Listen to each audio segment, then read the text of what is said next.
ఏంటి శివుడు నాట్యం ఆగితే ఈ విశ్వం ఆగిపోతుందా? ఏంటో తెలుసుకుందాం రండి. సృష్టి పుట్టక ముందే ఏమీ లేదు.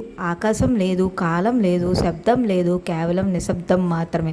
ఆ నిశ్శబ్దంలో శివుడు మాత్రమే ఉన్నాడు, మౌనంగా, స్థిరంగా. అప్పుడే శివుడు తన పాదాన్ని కదిపాడు.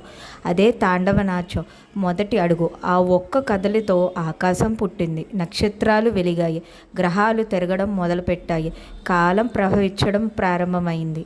శివుడు ప్రతి అడుగుతో ఎక్కడో పూలు పోస్తాయి, ఎక్కడో నదులు పుడతాయి, మరో చోట పాతాది కూలిపోతుంది. అందుకే శివుడు నాట్యం సృష్టి మాత్రమే కాదు, లయ కూడా. ఒక్క క్షణం ఊహించండి, శివుడు నాట్యం ఆపితే వెలుగు కోల్పోతాయి, గ్రహాలు చీలిపోతాయి, కాలమే నిలిచిపోతుంది, మళ్ళీ అదే నిశ్శబ్దం. అందుకే శివుడు ఎప్పుడు నాట్యం ఆపడు. ఆయన నాట్యం మన బ్రతుకునిస్తుంది.